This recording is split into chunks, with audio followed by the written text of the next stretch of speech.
لله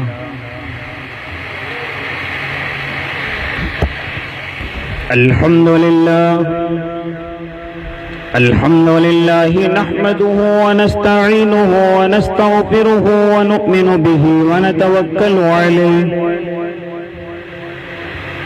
ونعوذ بالله من شرور أنفسنا ومن سيئات أعمالنا من يهده الله فلا مضل له ومن يضلله فلا هادي له ونشهد أن لا إله إلا الله وحده لا شريك له ونشهد أن سيدنا وحبيبنا وشفيعنا وسندنا ومولانا محمد أرسله بالحق بشيرا ونذيرا وداعيا إلى الله بإذنه وسراجا منيرا وصلى الله تعالى على خير خلقه محمد وعلى آله وأصحابه وأزواجه وذرياته وسلم تسليما كثيرا أما بعد فأعوذ بالله من الشيطان الرجيم بسم الله الرحمن الرحيم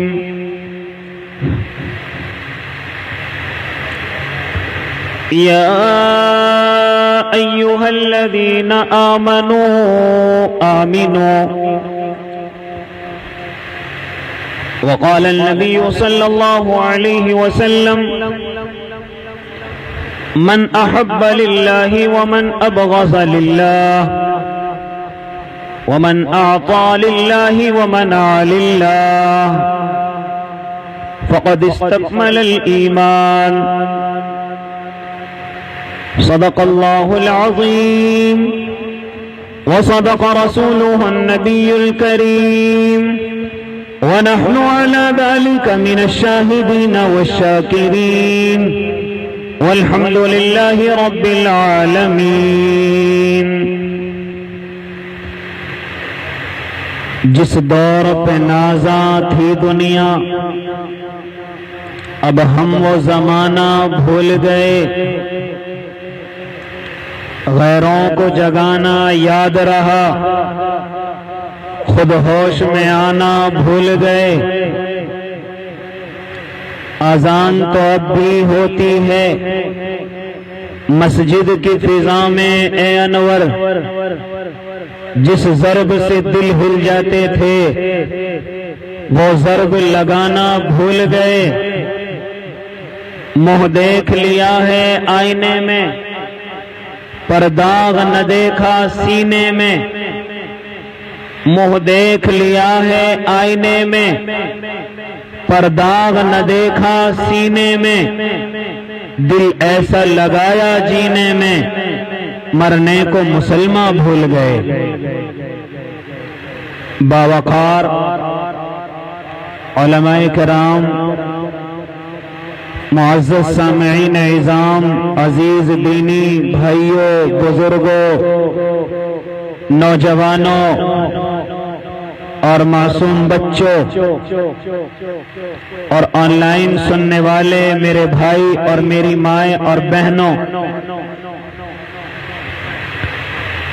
یہ حضرت اقدس حضرت الحاج صلاح الدین صاحب دامت برکاتہم العالیہ کی برکتیں، ان کی محبتیں، ان کی عنایتیں بار بار مجھ جیسے کم علم کو آپ جیسی باوقار شخصیتوں کے سامنے یا آپ کے روبرو کرا دیتی ہیں، ورنہ میں اس کا اہل نہیں.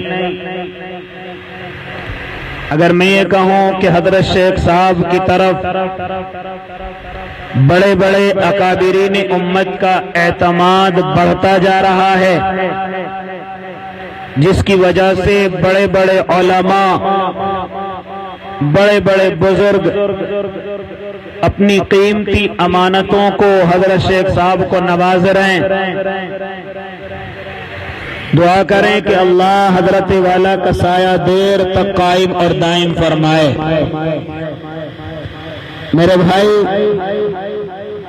میں زیادہ وقت کے لیے آپ کے درمیان میں حاضر نہیں، مختصر گفتگو اسی کے تعلق سے میں نے قرآن مقدس کی آیت کا ایک ذرا سا ٹکڑا آپ حضرات کے سامنے عرض کیا، اس کی تلاوت کی، پھر ایک حدیث مبارکہ آپ کے سامنے میں نے خطبہ کریمہ کے اندر پڑھی، انہی کے تعلق سے اپنی گفتگو کروں گا اور انشاءاللہ العظیم بات کو مکمل کرنے کی کوشش کروں گا۔ میرے بھائی، میں نے قرآن مقدس کی جو آیت پڑھی، اللہ رب العزت اس میں خاص طور سے تمام انسانوں کو نہیں، تمام اپنے بندوں کو نہیں، بلکہ ان لوگوں کی طرف متوجہ ہوئے جن کا اللہ سے خاص تعلق ہے، جن کا اللہ سے خاص رشتہ ہے۔ وہ رشتہ کون سا ہے؟ وہ رشتہ ایمان کا ہے۔ جب اپنے رشتے کو رشتے کا نام دے کر کے پکارا جائے تو اس میں بڑی محبت چھلکتی ہے۔ اگر باپ اپنے بیٹے کا نام لے اور نام لے کر کے پکارے تو اس میں اتنی محبت نظر نہیں آتی جتنا اگر باپ اپنے رشتے کا نام دے کر کے پکارے، یعنی اگر اپنے بیٹے کا نام لے تو محبت اتنی نہیں چھلکتی۔ اگر وہ رشتے کا نام لے لے اور میرے بیٹے ذرا میری بات سن، تو اس بیٹے کے لفظ میں بڑی محبت چھلکتی ہے، اس بیٹے کے لفظ میں بڑی الفت نظر آ رہی ہے۔ اس لیے اللہ رب العزت نے بعض قرآن کریم کی جگہوں میں انسانوں کا نام لیا، لیکن یہاں جو میں نے آپ حضرات کے سامنے قرآن کریم کی آیت کا ایک ذرا سا ٹکڑا پڑا، وہاں اللہ نے اپنے رشتے کو پکارا اور ارشاد فرمایا، یا ایھا الذین آمنو، اے ایمان والو، اے اللہ سے تعلق رکھنے والو، اے اللہ سے اپنا رشتہ جوڑنے والو، اے اس رشتے کا نام دیا جو میرا اور آپ کا رشتہ اللہ سے ہے۔ اللہ نے اس رشتے کا نام لیا تو میرا اور تمہارا تعلق ایمان کا ہے، لہذا ایمان والو سنو، اے مجھ سے تعلق رکھنے والو سنو، تمہارا میرا رشتہ کیا ہے؟ اس رشتے کا نام لے کر کے کہا سنو۔ ہم تمام کے تمام ایمان والے جب اس طرح متوجہ ہوتے ہیں تو میرا اللہ نے اعلان کیا، اے ایمان والو ایمان لے کر کے آ جاؤ۔ یا ایھا الذین آمنو آمنو، کیا فرما رہا ہے میرا اور آپ کا اللہ؟ اے ایمان والو ایمان لے کر کے آ جاؤ۔ اللہ ایک طرف آپ یہ کہہ رہے ہیں کہ ایمان والو، اللہ دوسری طرف آپ یہ بھی کہہ رہے ہیں کہ ایمان لے کر کے آ جاؤ۔ اور کس وقت میں آیت نازل ہوئی کہ جس وقت میں ان لوگوں کے ایمان اتنے مضبوط ہیں کہ پہاڑ اپنی جگہ سے ہل سکتا ہے لیکن ان کے ایمانوں کے اندر کوئی کمی نہیں، ایسے وقت میں میرا اور آپ کا اللہ ان کو پکار کر کے کہہ رہا ہے، ایمان والو ایمان لے کر کے آ جاؤ۔ یہ مخاطب وہ نہیں ہے، ان کے ایمان تو اپنی جگہ مضبوط ہیں، وہ مخاطب نہیں ہے، وہ ہر امتحان میں اللہ کے کامیاب ہوئے ہیں، انہوں نے ہر قربانی کو دیا ہے، انہوں نے ہر پریشانی کو جھیلا ہے، انہوں نے ہر محبت کا حق ادا کیا ہے۔ یہ ان کے لیے نہیں بلکہ یہ مجھ جیسے مکاروں کے لیے یہ خطاب ہوا ہے۔ اے ایمان والو، اے ایمان کو ظاہر کرنے والو، اے ایمان کے دکھلاوے پر محنت کرنے والو، اے ایمان صرف دکھلاوے میں دکھانے والو، حقیقت میں ایمان لے کر کے آ جاؤ۔ یہ لوگ تمہیں سمجھتے ہوں گے ایمان والا، یہ لوگ تمہیں سمجھتے ہوں گے اسلام والا، لیکن میں جانتا ہوں کہ تم کتنے مضبوط ایمان والے ہو۔ اس لیے اللہ رب العزت ارشاد فرما رہے ہیں، اے ایمان والو ایمان لے کر کے آ جاؤ۔ اللہ ایمان کیسا لے کر کے آئے؟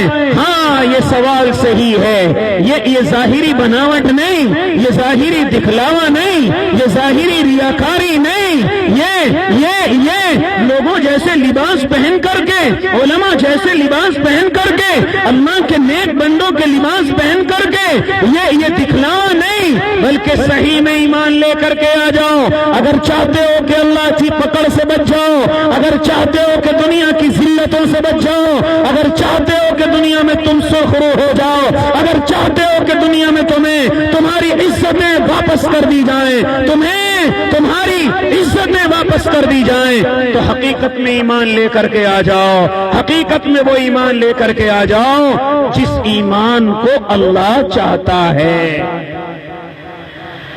جس ایمان کو میرا اور آپ کا رب چاہتا ہے۔ اللہ کے نبی سے صحابہ سوال کرتے ہیں، یا نبی اللہ، یہ ایمان کی تکمیل کیسے ہوگی؟ ایمان مکمل کیسے سمجھا جائے گا؟ اللہ کے نبی، ہاں کیسے ایمان مکمل ہوگا؟ تو یہ ان باتوں کا جواب میرے اور آپ کے آقا نے 4 لفظوں میں دیا، زیادہ لمبی تقریر نہیں، کئی گھنٹے لوگوں کو سمجھانا نہیں، بلکہ 4 لفظوں میں میرے اور آپ کے آقا نے جواب دے دیا۔ 4 جملے ارشاد فرمائے، اگر تم چاہتے ہو کہ ایمان مکمل ہو جائے، اگر تم چاہتے ہو ایمان تمہارا کامل ہو جائے، اگر تم چاہتے ہو کہ تم اللہ کے نیک بندے بن جاؤ، تو سنو، 4 باتوں پر عمل کرنا، 4 باتوں کو اپنی زندگی کے اندر لے کر کے آ جانا۔ اگر تم ان 4 باتوں پر عمل کرنے والے حقیقتاً ہو گئے تو سمجھ لینا تم ایمان میں داخل ہو گئے، ایمان پر مکمل آپ چلنے والے ہو گئے۔ کیا فرمایا؟ کیا فرمایا میرے اور آپ کے اللہ نے، میرے اور آپ کے نبی نے؟ اس کا جواب دیا۔ تمام لوگ میرے بھائی میری بات کو سنیں، صرف 4 باتیں آپ حضرات کے سامنے رکھنی ہیں، اور پھر اس کے بعد اپنی گفتگو کو انشاءاللہ ختم کرنا ہے کہ ایمان مکمل کب ہوگا۔ ہر آدمی اپنے آپ کو ایمان والا کہتا ہے، جس نے ٹوپی اوڑھنی شروع کی وہ بھی اپنے آپ کو ایمان والا کہتا ہے، جس نے داڑھی رکھنی شروع کی وہ بھی اپنے آپ کو بڑا ایمان والا کہتا ہے، جس نے 2-4 وقت کی نمازیں پڑھ لی وہ بھی اپنے آپ کو بڑا ایمان والا کہنے لگا، جس نے رمضان کے روزے رکھ لیے، جس نے زکات دے دی، حج کر لیا، وہ اپنے آپ کو بڑا ایمان والا کہتا ہے۔ ہاں، یہ ایمان کی چیزیں ہیں، یہ ایمان کی شاخیں ہیں، یہ مکمل ایمان نہیں ہے۔ نماز مکمل ایمان نہیں ہے، روزہ مکمل ایمان نہیں ہے، حج اور زکات مکمل ایمان نہیں ہے۔ ہاں کیا ہے؟ میرے آقا نے اس کا جواب دیا، میرے اور آپ کے اللہ کے نبی نے اس کا جواب دیا۔ کون ہے مکمل ایمان والا؟ اگر تم بھی چاہتے ہو کہ ہم مکمل ایمان والے ہو جائیں تو ان 4 باتوں کو سنو، سمجھو، عمل کرو۔ وہ 4 باتیں کیا ہیں؟ فرمایا میرے اور آپ کے نبی نے، من احب للہ، جب کسی سے محبت کرو تو اللہ کے لیے، جب کسی سے تعلق رکھو تو اللہ کے لیے، مطلب کے لیے نہیں، صرف اپنا کام نکالنے کے لیے نہیں۔ جب کسی سے تعلق رکھو اس کی امیری میں بھی رکھو، اور اگر اس پر حالات آ جائیں تو اس کو چھوڑ کر کے نہ بھاگو، اس کو پریشانی میں دیکھو تو پریشان چھوڑ کر کے نہ جاؤ، بلکہ اگر کسی سے محبت رکھتے ہو، ہاں اس سے صرف اور صرف محبت اس کے اللہ کو راضی کرنے کے لیے۔ پہلا درجہ میرے اور آپ کے نبی نے بتلایا، من احب للہ، جب تم کسی سے محبت کرو تو صرف اللہ کے لیے محبت کرو، صرف اللہ کے لیے محبت کرو۔ ہاں کوئی مطلب نہیں، کوئی لالچ نہیں، کوئی دل کے اندر گمان نہیں، کوئی دل کے اندر دھوکہ دینے والی کوئی دبی ہوئی چنگاری نہیں کہ کسی کے قریب آئے اس سے مطلب نکالا اور پھر دور ہو گئے۔ جب وہ مطلب نکلنے کے قابل نہ رہا تو میں اور آپ اس کو چھوڑ کر کے چل دیے، میں اور آپ اس کا ساتھ چھوڑ کر کے چل دیے۔ اب میرا اور آپ کا اس سے کوئی تعلق نہیں، اب میرا اور آپ کا اس سے کوئی رشتہ نہیں۔ کیا فرمایا میرے اور آپ کے نبی نے؟ من احب للہ، اس میں تمام کے تمام حضرات آتے ہیں۔ اگر ماں باپ سے محبت کرتے ہو، ان کی جائیداد کی وجہ سے نہیں، ان کی مالداری کی وجہ سے نہیں، ہاں ان کے پاس بینک بیلنس ہے اس وجہ سے نہیں، بلکہ ہم محبت کرتے ہیں۔ اللہ کے بعد اگر کسی کا درجہ ہے، رسول کے بعد اگر کسی کا درجہ ہے تو وہ ہمارے ماں باپ کا ہے، وہ ہمارے ان بوڑھے ماں باپ کا ہے، وہ ہمارے ان سفید داڑھی والے بزرگ کا ہے، وہ ہماری ماں کا ہے۔ ہاں پراپرٹی پر کوئی دھیان نہیں، ان کی جائیداد پر کوئی دھیان نہیں، میں اپنے ماں باپ کی خدمت کرتا ہوں، ان سے محبت رکھتا ہوں صرف اللہ کے لیے، صرف اللہ کے لیے۔ اور جانتے ہو اگر یہ محبت اللہ کے لیے ہے اور اس محبت میں آپ اپنے ماں باپ کو دیکھتے ہیں، کیا فرمایا میرے اور آپ کے آقا نے، اگر کوئی محبت کی نظر سے اپنے ماں باپ کی طرف دیکھتا ہے، اللہ اسے ایک حج اور ایک عمرے کا ثواب عطا کرتا ہے۔ صحابہ نے عرض کیا یا نبی اللہ، اگر ہم اپنے ماں باپ کو دن میں 50 مرتبہ دیکھیں، کیا فرمایا میرے اور آپ کے آقا نے، اللہ کے تصورات آپ سے بڑھ کر ہیں، لہذا تم 50 کی بات کرتے ہو، تم دن میں جتنی مرتبہ دیکھو گے، تم دن میں جتنی مرتبہ اپنے ماں باپ کی زیارت کرو گے، ماں ہے اس کی بھی زیارت کرتے ہو، محبت کی نظر سے، لالچ کی نظر سے نہیں، محبت کی نظر سے، اللہ کے لیے محبت کرتے ہو۔ کیا فرمایا میرے اور آپ کے نبی نے، ایک حج اور ایک عمرے کا ثواب ملتا ہے۔ تو ماں باپ سے محبت ہے صرف اللہ کے لیے، بیوی اور بچوں سے محبت ہے صرف اللہ کے لیے۔ ہاں اسی طرح ہم اپنے رشتہ داروں سے تعلق رکھتے ہیں، اگر وہ امیر ہیں تب بھی رکھتے ہیں، اگر غریب ہیں تب بھی رکھتے ہیں۔ یہ نہیں کہ امیر تو ہمارے رشتہ دار ہو گئے، غریب ہم ان کو جانتے بھی نہیں، لگتے ہوں گے جو کچھ لگتے ہوں گے، ہم ان کو جانتے نہیں میرے بھائی، ان سے رشتہ داری، ان سے محبت اللہ کے لیے، پڑوسیوں سے محبت اللہ کے لیے، ہاں اپنے کام کاج کرنے والے ان سے محبت اللہ کے لیے۔ لیکن یاد رکھنا یہ محبت صرف وہیں تک ہے جہاں تک شریعت جائز کہتی ہے۔ نوجوانوں سنو، اگر تم کسی غیر محرم سے تعلق رکھتے ہو اور اس کو جائز محبت کا نام دیتے ہو تو نام دینے سے کوئی محبت جائز نہیں ہو جاتی۔ اگر غیر محرم سے تعلق ہے، اگر تم فون پر بات کرتے ہو، اگر تمہارا تعلق اس سے ہے، کتنا ہی جائز قرار دے دینا، لیکن اجنبی سے بات کرنا، اس کے چہرے کو دیکھنا، اس سے تنہائی میں ملنا، یہ تمام کی تمام باتیں ناجائز اور حرام ہیں۔ اگر آپ یہ چاہتے ہو کہ یہ جائز ہو جائے تو پھر نکاح کر لو، آپ کے لیے بات کرنا بھی جائز، زیارت کرنا بھی جائز۔ بہت سے حضرات زبردستی سوال کرتے ہیں کہ جی میں جائز کرتا ہوں، میں جائز محبت رکھتا ہوں۔ نہیں، جائز نہیں ہو سکتی۔ اس لیے میرے بھائی کیا فرمایا کہ اگر تم کسی سے محبت رکھتے ہو، من احب للہ، اگر کسی سے محبت رکھتے ہو تو صرف اور صرف اللہ کے لیے۔ اب یہ محبت کا مجھے اور آپ کو درجہ کسے دینا ہے؟ یہ محبت کے لائق کون کون ہیں؟ یاد رکھنا، صرف محبت کے لائق مومنین ہیں، صرف محبت کے لائق ایمان والے ہیں، صرف دوستی کے لائق ایمان والے ہیں۔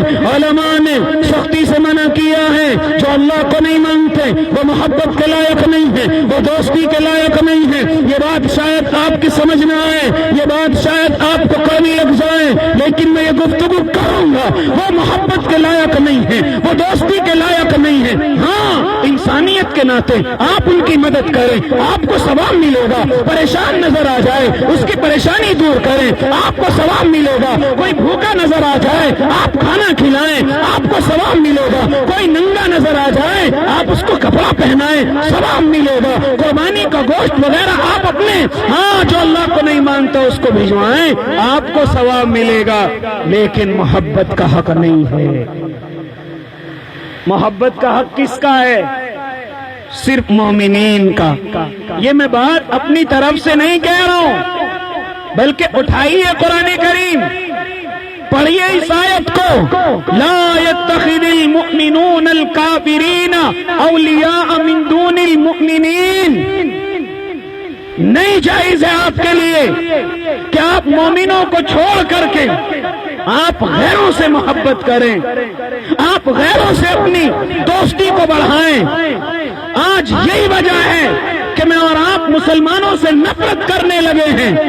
غیروں میں ہمیں محبت نظر آتی ہے، پیار نظر آتا ہے، مومنین برے لگتے ہیں، ان کے محلے برے لگتے ہیں، ان کی تمام چیزیں مجھے اور آپ کو بری لگتی ہیں، اور غیروں کی میں اور آپ تعریف کرتے کرتے نہیں تھکتے۔ ارے بڑا اچھا ان کا محلہ ہے، بڑے اچھے وہ لوگ رہتے ہیں، مسلمانوں کو دیکھو کیسے گندے رہتے ہیں، مسلمانوں کی گلیوں کو دیکھو کیسے رہتے ہیں۔ خبردار، یہ اجازت نہیں آپ کو کہ آپ اپنوں کی برائیاں کریں اور غیروں کی تعریف کریں، غیروں کے دلوں میں غیروں کی محبتیں آپ کے دلوں میں آ جائیں اور اپنوں کی نفرتیں پیدا ہو جائیں۔ اس لیے محبت صرف مومنین کا حق ہے، محبت صرف ایمان والے کا حق ہے۔ جب میں نے اور آپ نے ان چیزوں پر غور نہیں کیا، ایک بات اور کڑوی کہنے چلو ہوں، ہاں جب شریعت نے اس کی اجازت نہیں دی کہ آپ اللہ کے نہ ماننے والے سے محبت نہیں کر سکتے، آپ اللہ کے نہ ماننے والے کو دل نہیں دے سکتے، آپ اللہ کے نہ ماننے والے سے گہری دوستی نہیں کر سکتے، ہاں تمہیں اجازت ہے کاروبار کریے، ہاں تمہیں اجازت ہے ادھار لیجئے ادھار دیجئے، ہاں تمہیں اجازت ہے ان سے تعلق رکھیے، ہاں تمہیں اجازت ہے انہیں بلائیے تم بھی جائیے، لیکن خبردار اگر یہ محبت دل کے اندر گھسے گی تو یاد رکھنا ان کی تمام چیزیں مجھے اور آپ کو اچھی لگیں گی، جس کی وجہ یہ ہوگی کہ شیطان ہمارے گھر میں اپنی جگہ بنائے گا، اور اس جگہ بنانے کا نقصان کیا ہوگا؟ میں اور آپ نماز کی پابندی نہیں کریں گے، عید کی نماز کی پابندی نہیں کریں گے، لیکن بڈوں کی پابندی بڑے اچھے طریقے سے کریں گے، اینیورسری کی ہم پابندی بڑے اچھے طریقے سے کریں گے۔ جانتے ہو کیوں؟ اس لیے کہ غیروں کی محبت میرے اور آپ کے دلوں میں گھر کر چکی ہے، اس لیے مجھے ان کی ہر حرکتیں اچھی لگتی ہیں۔ کہیں تصویروں پر پھول چڑھائے جا رہے ہیں، کہیں ان کی برسی منائی جا رہی ہے، کہیں ان کے جنازوں کے اندر جایا جا رہا ہے جو سختی سے منع ہے۔ جانتے ہو کیوں؟ یہ چیزیں میرے اور آپ کے دلوں میں کہاں سے آئی؟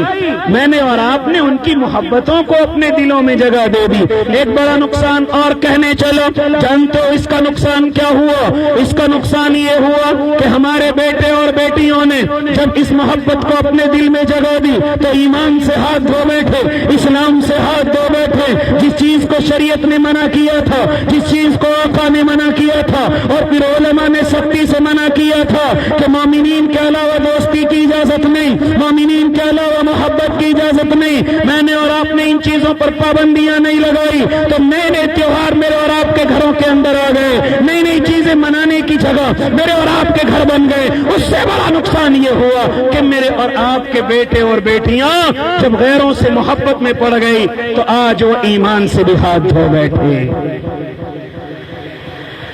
کیسا نہیں ہو رہا ہے؟ ایمان سے ہاتھ دھو رہی ہیں کہ نہیں ہماری بہن بیٹیاں؟ ہماری بچیاں ایمان سے ہاتھ دھو رہی ہیں کہ نہیں دھو رہی؟ کون ذمہ دار ہے؟ کہاں سے یہ چیز ہمارے گھروں کے اندر آئی؟ یہ چیز صرف اس دروازے سے آئی جس کو شریعت نے منع کیا اور ہم نے وہ دروازہ کھولا۔ وہ دروازہ محبت کا دروازہ، وہ محبت ناجائز تعلق، وہ محبت کا دروازہ جس کو ناجائز کہا جائے گا، جس کو حرام کہا جائے گا، ہاں جس کی کوئی پابندی نہیں کی جائے گی۔ اس لیے میرے بھائی آج وہ نقصان ہے، آج وہ نقصان ہے کہ میری اور آپ کی بیٹیاں اگر سال میں اور آپ حساب لگائیں تو کئی سو بیٹیاں میری اور آپ کی ایک سالوں کے اندر غیروں کے گھروں کی زینت بن رہی ہیں، اور اس وقت میں خون کے آنسو آنکھوں میں آتے ہیں کہ جو قرآن پڑھنے والی بیٹیاں تھیں، جن کے نقاب کی وجہ سے ان کے چہرے نظر نہیں آتے تھے، ان کے ہاتھ نظر نہیں آتے تھے، لیکن آج وہ بیٹیاں مانگوں میں سندور سجا کر کے میرا اور آپ کا مقابلہ کرنے کے لیے تیار ہیں۔ وجہ کیا ہے؟ وجہ ہے ہم نے محبت غیروں کو دے دی۔ تو اس لیے پہلی چیز من احب للہ، اگر کسی سے محبت ہو تو اللہ کے لیے، اور محبت کس سے ہو؟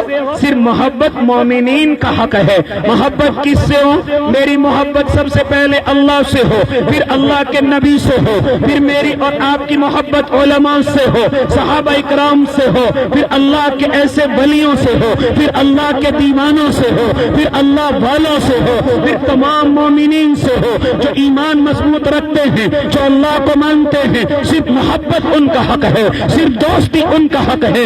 اگر چاہتے ہو کہ کل قیامت کے میدان میں کیا فرمایا تھا صحابہ سے، جب ایک صحابی مایوس ہو کر کے بیٹھے ہوئے تھے، آقا معلوم کر رہے ہیں اے صحابی کیا وجہ ہے مایوس ہونے کی؟ اللہ کے نبی آپ ہمارے سامنے رہتے ہیں، ہم آپ کی زیارت کر لیتے ہیں۔ اللہ کے نبی جب یہاں دنیا سے چلے جائیں گے، جنت کے اندر جائیں گے، آقا کیا آپ کا چہرہ نظر آئے گا؟ آقا کیا ہم آپ کو دیکھ لیا کریں گے؟ کیا فرمایا میرے آقا نے، المرء مع من احبا۔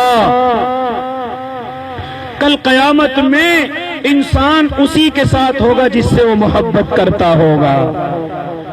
کس کے ساتھ ہوگا؟ جس سے وہ محبت کرتا ہوگا۔ من احب للہ۔ اب اگر میں اور آپ چاہتے ہیں کہ ہمارے بچے، ہماری معصوم بیٹیاں اگر دوسروں کی محبت میں گرفتار نہ ہو تو غلطیوں کو نظر انداز نہ کیا جائے، ان کی غلطی پر ان کی پکڑ کی جائے۔ جس راستے سے یہ چیز داخل ہوتی ہے ان چیزوں پر پابندی لگائی جائے۔ کون کون سی پابندیاں ہیں؟ پہلے ان کے کپڑوں کا خیال کیا جائے، ان کے پردوں کا خیال کیا جائے۔ تعلیم دینا منع نہیں، لیکن جہاں تعلیم حاصل کر رہی ہیں اس کی کارگزاری کو سنا جائے کہ آخر وہاں کی کارگزاری کیا ہے۔ جہاں میری بیٹی پڑھنے جاتی ہے، جہاں میری بیٹی علم حاصل کرنے جاتی ہے، وہاں کی کارگزاری کیا ہے، وہاں کون لوگ پڑھانے والے ہیں، وہاں کون لوگ پڑھنے والے ہیں، یہ چیز غور کی جائے۔ آپ تو اس شہر کے عمائدین بیٹھے ہوئے ہیں، آپ تو اس شہر کے بڑے لوگ بیٹھے ہوئے ہیں، ہاں کیا میں اور آپ اتنے مہنگے گھر بناتے ہیں، اتنی پیسہ میں اور آپ مسجدوں پر، مدرسوں پر خرچ کرتے ہیں؟ کیا میں اور آپ ایک ادارہ اپنی کمائی سے ایسا نہیں بنا سکتے کہ جہاں میری اور آپ کی صرف بیٹیاں تعلیم حاصل کریں؟ نہیں بنا سکتے۔ جہاں بیٹا اور بیٹیاں الگ الگ ہو جائیں، آپ ذرا غور تو کریں کہ جو شریعت سگے بہن بھائی کو یہ کہہ دے کہ جب ان کی عمر 7 سال سے زیادہ ہو جائے ان کے بستروں کو الگ کر دیا جائے، ان کے رہنے اور سونے کو الگ کر دیا جائے، سگے بہن بیٹیوں کو بھی اجازت نہیں ہے کہ وہ ایک بسترے پر آئیں، ایک بسترے پر سوں۔ ہماری بہنیں وہ ہماری بیٹیاں ہیں، لیکن جو شریعت سگوں کو ایک جگہ ملنے سے منع کر دے وہ کیسے اجازت دے سکتی ہے کہ لڑکے اور لڑکیاں جو اجنبی ہیں وہ ایک جگہ آ جائیں؟ کیسے اجازت دے سکتی ہے وہ شریعت؟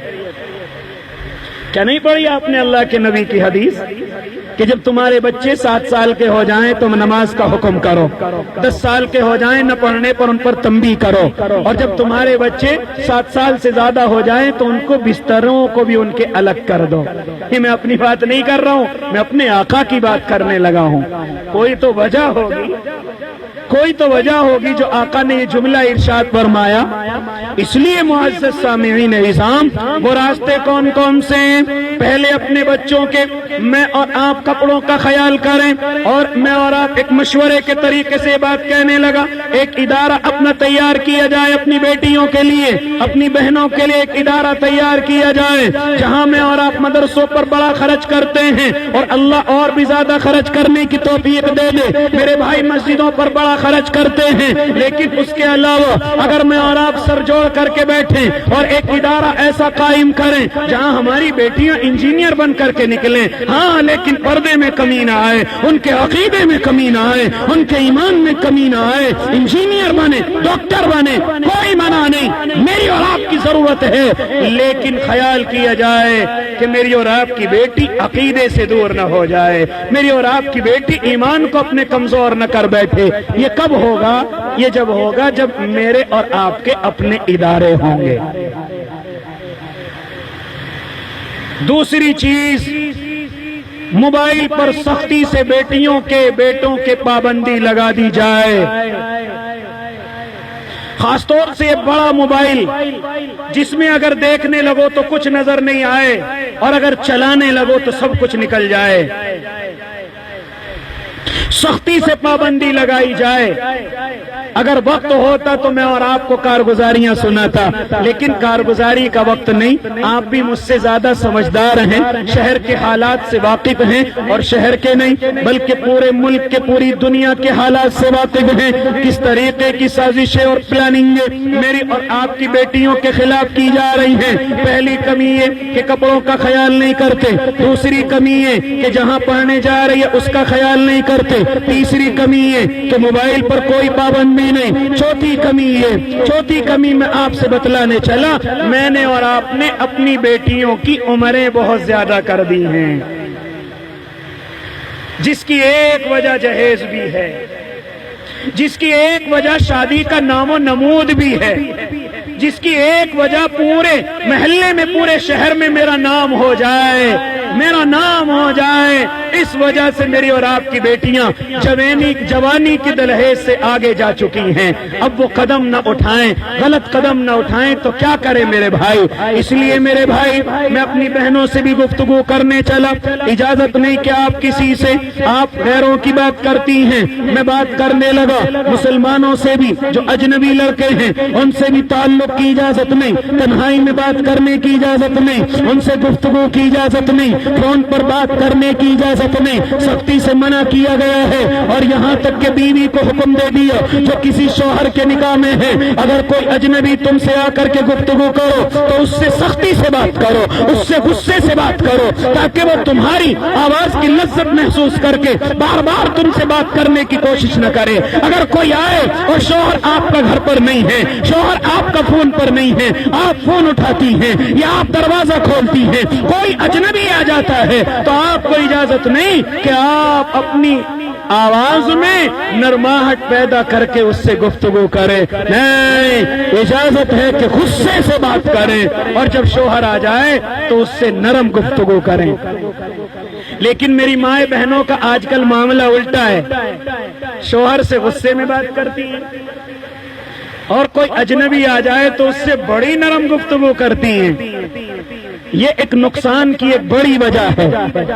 اس لیے معزز سامعات، میں آپ سے گفتگو کرنے لگا، یہ محبت صرف اللہ کے لیے باقی رکھو۔ اور خاص طور سے کچھ گھروں کا حال یہ ہے کہ اپنے گھروں میں ٹیوشن پڑھانے کے لیے، بڑے بچیوں کے لیے میں اور آپ ان چیزوں کا انتظام کرتے ہیں، مولویوں کو بلواتے ہیں۔ میں منع نہیں کر رہا ہوں، لیکن سن لیجئے، میں اور آپ بڑے بڑے ماسٹروں کے پاس، بڑے بڑے انسٹیٹیوٹ کے اندر، جہاں پر ہماری بچیوں کو تعلیم دینے کے لیے مومن نہیں بلکہ غیر مومن بیٹھا ہوا ہے، وہ کہاں سے عقیدوں کا خیال کرے؟ ہاں، میری بچیاں ان کے پاس جاتی ہیں یا وہ میرے اور آپ کے گھروں کے اندر آتے ہیں۔ کیا فرماتے مولانا اشرف علی تھانوی، اللہ ان کی قبر پر کروڑوں رحمتیں نازل کر دینا، کیا فرماتے ہیں کہ اگر پڑھانے والا حسن بصری ہو اور پڑھنے والی رابعہ بصری ہو، میں پھر بھی اجازت نہیں دوں گا کہ دونوں کہیں تنہائی میں قرآن کی تعلیم حاصل کریں، میں پھر بھی اجازت نہیں دوں گا۔ پڑھانے والا کون؟ حسن بصری رحمت اللہ علیہ۔ پڑھنے والی کون؟ رابعہ بصریہ رحمت اللہ علیہ۔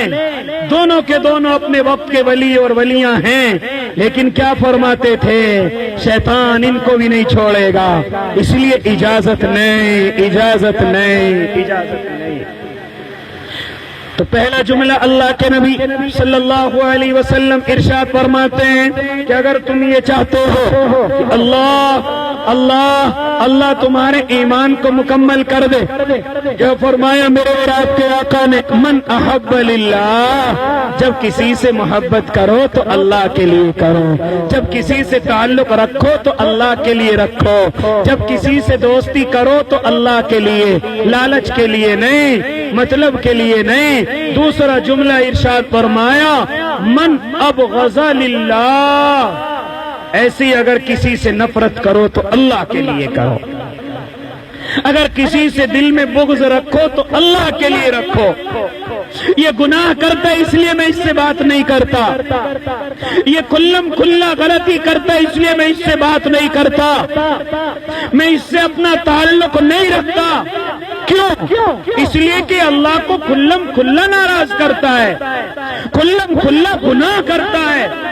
تو اگر کسی سے نفرت کر رہے ہو تو اللہ کے لیے، کسی سے بول چال بند کرتے ہو تو اللہ کے لیے، دنیا کے لیے نہیں، کاروبار کے لیے نہیں، تھوڑے بہت پیسوں کے لیے نہیں، ادھار لین دین کے لیے نہیں، ذرا سے لڑائی اور جھگڑوں کے لیے نہیں، ورنہ کیا فرمایا میرے اور آپ کے آقا نے، لا یحل لمسلم ان یہجر اخاہ فوق ثلاثۃ ایام، کہ کسی مسلمان کے لیے حلال نہیں کہ وہ ذاتی رنجش کی وجہ سے اپنے بھائی سے 3 دن سے زیادہ قطع تعلق رکھے، 3 دن سے زیادہ بول چال رکھے، اس کے لیے حلال نہیں ہے۔ لہذا اگر کسی سے تمہاری انبن ہو جائے، کسی سے جھگڑا ہو جائے، صرف 3 دن کے لیے اجازت ہے، آپ اپنے غصے کو ٹھنڈا کریے، لیکن 3 دن کے بعد دونوں مسلمانوں کے ہاتھ مل جانے چاہیے، دونوں مسلمانوں کی بات ہو جانی چاہیے۔ اگر تمہارا جھگڑا دنیا کی وجہ سے ہے تو فوراً اس جھگڑے کو ختم کیجیے، آپس میں ایک دوسرے کو معاف کیجیے، ایک دوسرے سے معافی مانگیے، اور تمام مسلمانوں کو چاہیے انما المؤمنون اخوۃ فاصلحوا بین اخویکم، کہ تمام مؤمنین آپس میں بھائی بھائی ہیں، اور مومنوں کو چاہیے کہ جن 2 مومنوں کے اندر جھگڑا ہے وہ آپس میں ان کی صلح کرائیں۔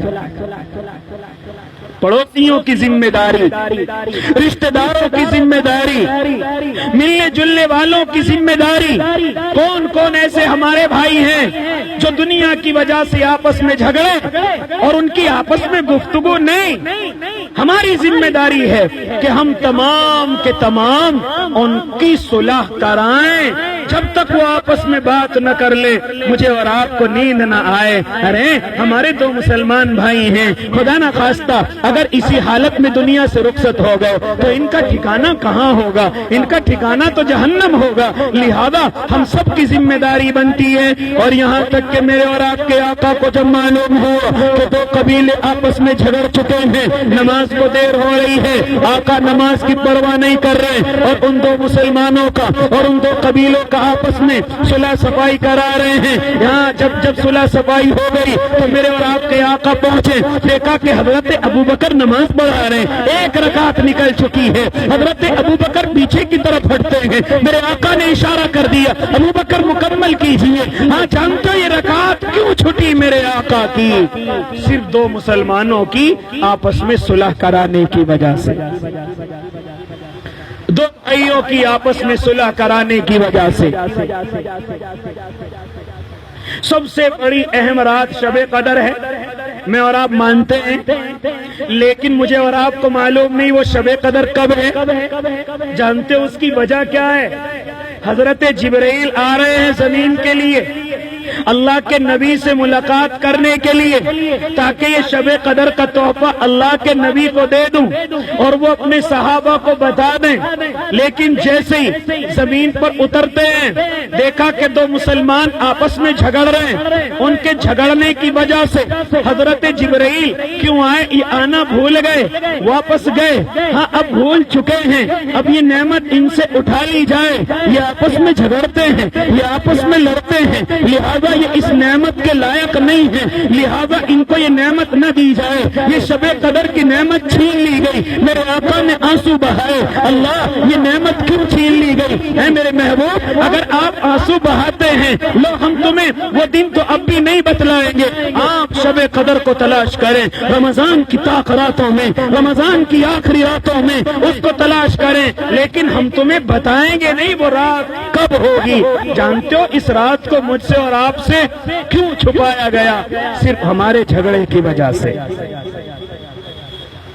صرف ہمارے آپس کے لڑنے کی وجہ سے۔ آج ہر گھر میں، ہر گلی میں، ہر محلے میں میرے اور آپ کے جھگڑے ہیں، سگے رشتہ داروں میں جھگڑے ہیں۔ کتنی نعمتیں اللہ کی اترتی ہوں گی لیکن واپس چلی جاتی ہوں گی ہمارے جھگڑوں کو دیکھ کر، ہماری لڑائیوں کو دیکھ کر۔ ہوتی ہیں کہ نہیں ہوتی ہیں؟ ذرا معلوم کرو، اپنے یہاں کی چوکی والوں سے کتنی کمائی ہے، یہاں کے لوگوں سے معلوم کرو کتنا مسلمان پیسہ برباد کر رہا ہے صرف اس جھگڑے کی وجہ سے۔ جانتے ہو ہاں یہ تو دنیا کا نقصان ہے، اور آخرت کا کتنا نقصان یہ تو اللہ ہی جانتا ہے۔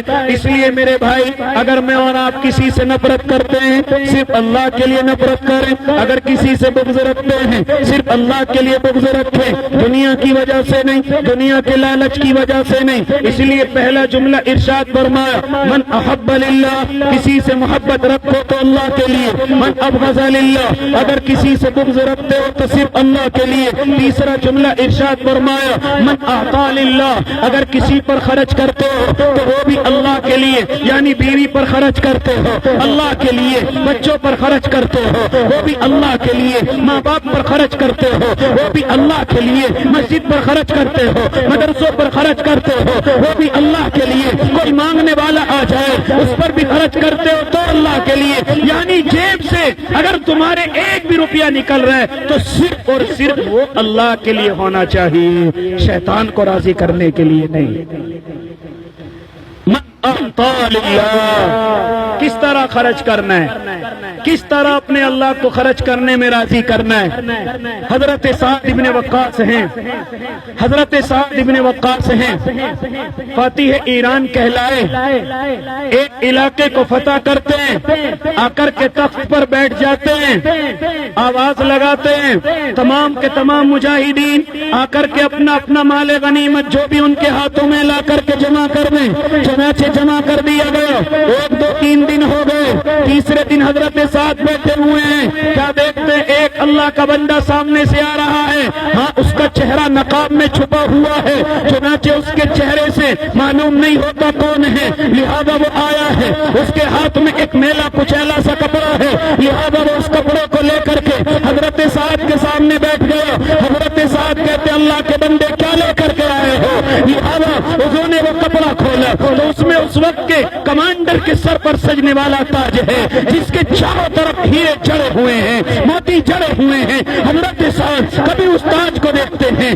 کبھی اس سپاہی کی طرف دیکھتے ہیں اور دیکھ کر کے کہتے ہیں اے اللہ کے بندے تو نے یہ تاج کیوں نہ چھپا لیا، تیری نسلیں سنور جاتی، تیری اولادیں سنور جاتی اگر تو اس کو چھپا لیتا۔ کہا یہ قوم کا مسئلہ ہے، کہا یہ مسلمانوں کا حق ہے، اس پر میرا کوئی حق نہیں ہے، لہذا اس کو مسلمانوں کے مال میں جمع کیجئے، بیت المال میں جمع کیجئے۔ چنانچہ جب اس نے جمع کرا دیا، اب حضرت سعد نام معلوم کر رہے، او اللہ کے بندے اپنا چہرہ اور اپنا نام تو بتا جا۔ چنانچہ وہ چلتا ہوا کہتا ہے سعد یہ کام میں نے جس ذات کے لیے کیا ہے وہ میرا نام بھی جانتا ہے، وہ میرا چہرہ بھی پہچانتا ہے۔ من اعطا للہ، جب کسی پر خرچ کرو تو اللہ کے لیے، فیس بک کی زینت بننے کے لیے نہیں، واٹس ایپ کی زینت بننے کے لیے نہیں، کسی غریب کی عزت کو اچھالنے کی وجہ سے نہیں۔ من اعطا للہ، کسی پر خرچ کرو تو صرف اللہ کے لیے، کسی کو دو تو صرف اللہ کے لیے، ریاکاری کے لیے، دکھلاوے کے لیے نہیں، ورنہ خوب خرچ کرتے رہنا اور پھر کہنا ہمارے مال میں برکت نہیں ہو رہی، ہمارے مال کی حفاظت نہیں ہو رہی، ہمارے مال میں بڑھوتری نہیں ہو رہی، ہمارے کاروبار میں نقصان ہو رہا ہے، ہم تو غریبوں کا بھی خیال کرتے، مدرسوں کا بھی خیال کرتے ہیں، ہاں پلا کا خیال کرتے ہیں، پھر بھی ہمیں کاروبار میں نقصان ہو گیا۔ جانتے ہیں اس کی جہاں بہت ساری وجوہات ہیں، ان میں سے ایک وجہ یہ ہوتی ہے کہ ہم کہیں نہ کہیں اللہ کے لیے نہیں بلکہ دکھلاوے کے لیے خرچ کرتے ہیں۔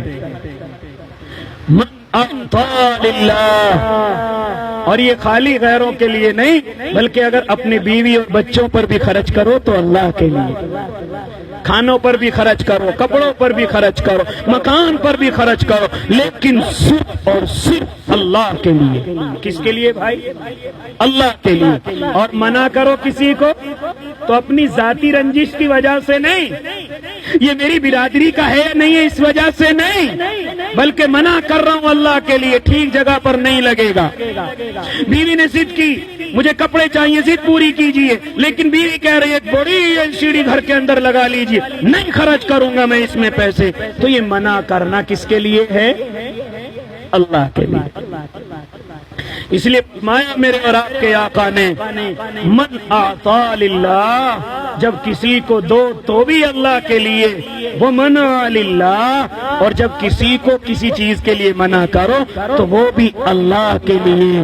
جس انسان کے اندر یہ 4 خاصیتیں ہیں، یہ 4 باتیں جس کے اندر ہیں، کیا فرمایا میرے آقا نے؟ فَقَدْ اسْتَكْمَلَ الْإِيمَانِ، اس کا ایمان مکمل ہو گیا، اس کا ایمان کامل ہو گیا. انشاءاللہ ان 4 باتوں پر عمل کریں گے نا بھائی. کسی سے محبت کریں گے تو اللہ کے لیے، کسی سے نفرت رکھیں گے تو صرف اللہ کے لیے، دنیا کی وجہ سے نہیں. اگر آج سے ہم کسی سے نفرت کرتے ہیں دنیا کی وجہ سے، انشاءاللہ اس نفرت کو محبت میں بدلیں گے انشاءاللہ. کسی سے ہمارا تعلق نہیں ہے، اس سے تعلق کریں گے انشاءاللہ. اگر وہ نہ چاہے ہم پھر بھی زبردستی چاہ کر کے اس سے تعلق کریں گے انشاءاللہ. اور تیسرا یہ، جب خرچ کریں گے تو اللہ کے لیے، اور اگر کسی کو منع کریں گے تب بھی اللہ کے لیے.